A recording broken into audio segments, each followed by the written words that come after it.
After an offseason full of moves to help push the Colts towards the Super Bowl, for some reason they just can't quite pull it together. Perfect.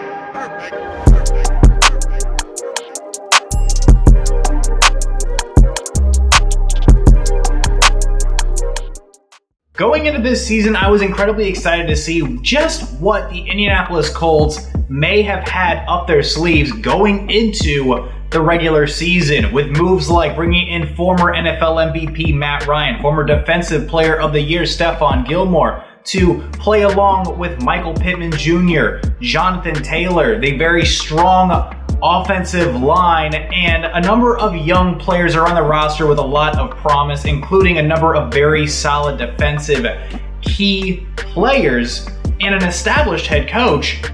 You would think that, and at least on paper, that the Indianapolis Colts going into this year could very well have been AFC South favorites, but so far they just haven't quite been able to grasp the potential that they have laid out for themselves. So far, the Indianapolis Colts are tied with a couple of other teams, if I'm not mistaken, near the bottom of the league in turnover differential at -6. Matt Ryan tied with Matthew Stafford on 5 interceptions so far throughout this season.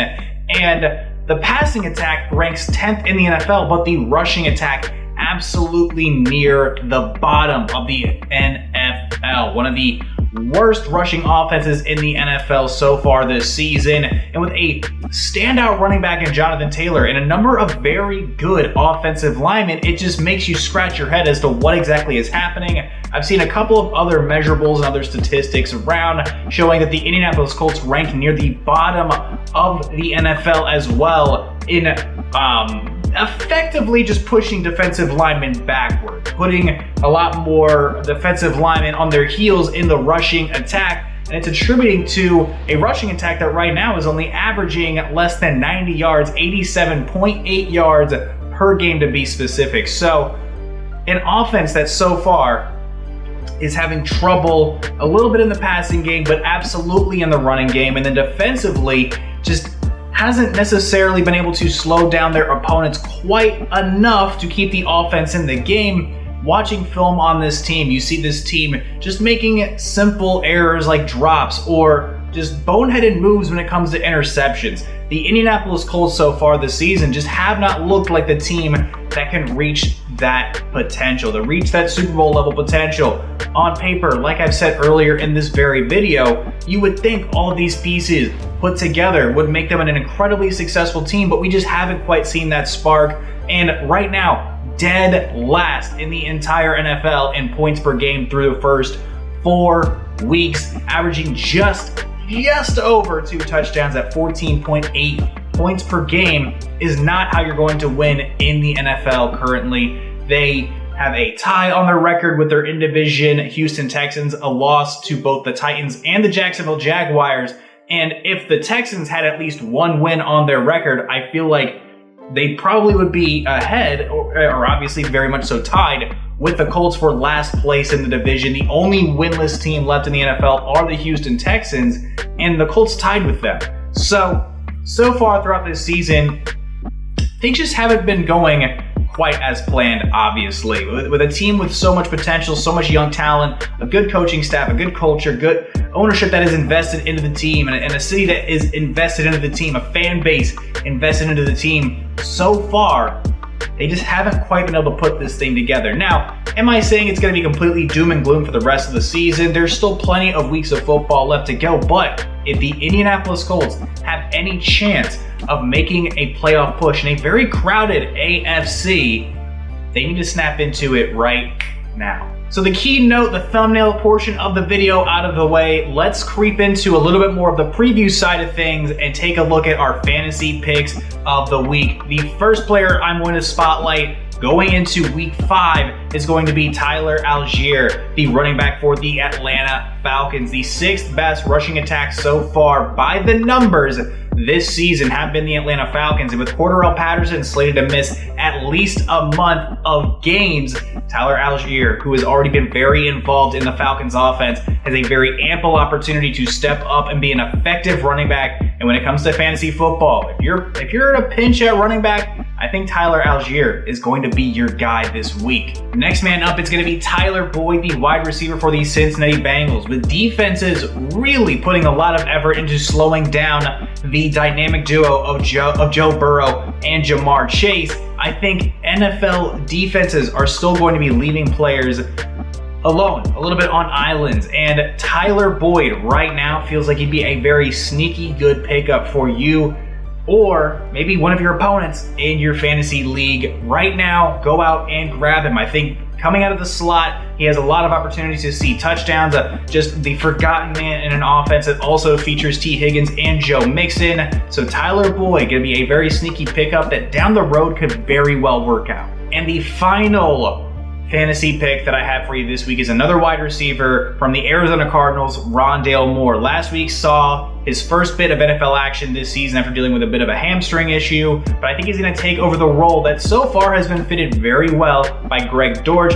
I think Rondale Moore creeping into week 5 could very well be like if you have a last second, you need to throw somebody in there, take a risk, roll the dice. I think Rondale Moore might very well be your guy. Again, Greg Dortch, up until this past week, was a very solid fantasy wide receiver, averaging 13 to even 18 points on any given week, even in PPR formats, opposite of Marquise Brown. I think Rondale Moore is going to slide very effectively into that role and could very well be a very sneaky good pickup for the remainder of the season.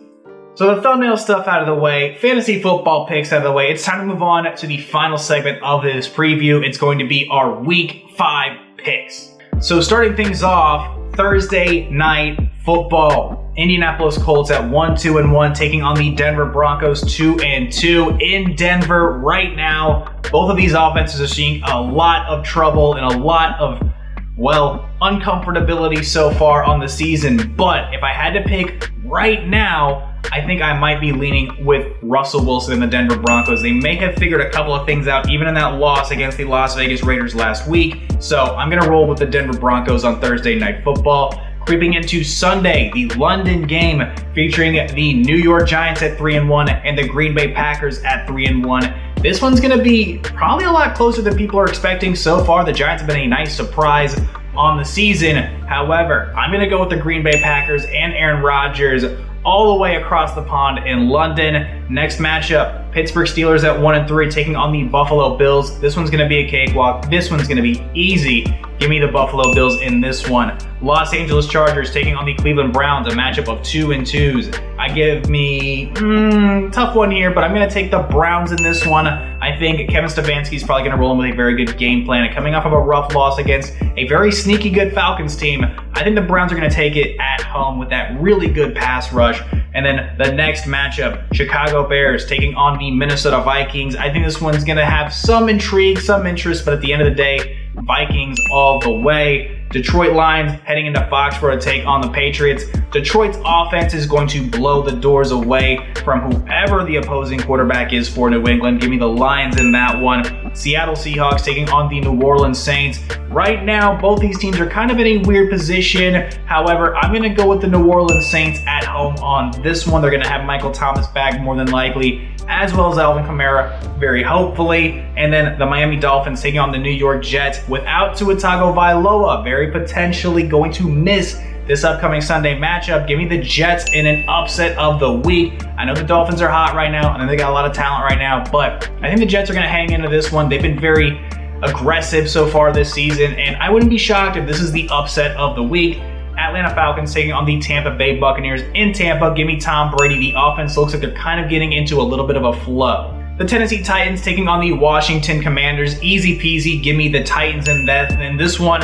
Houston Texans take on the Jacksonville Jaguars. Jaguars are seeming like they are hitting their stride so far this season. Give me the Jaguars. San Francisco 49ers taking on the Carolina Panthers. Baker's going to be throwing interceptions all over the yard in this one, unfortunately. Give me the San Francisco 49ers, though. Dallas Cowboys heading into LA to take on the Rams. Cooper Rush so far is undefeated, but I think that stops here. Give me the Rams in that matchup. And then the Philadelphia Eagles, your final remaining undefeated team against the Arizona Cardinals. Give me the Philadelphia Eagles to finish off that mid-afternoon slate for you on Sunday. Sunday Night Football, Cincinnati Bengals taking on the Baltimore Ravens. This one's going to have a lot of offense. Last year, the Super Bowl run started in Baltimore for these Cincinnati Bengals, and I think, honestly, they're going to hit their stride once again against the Ravens this year. Give me the Bengals.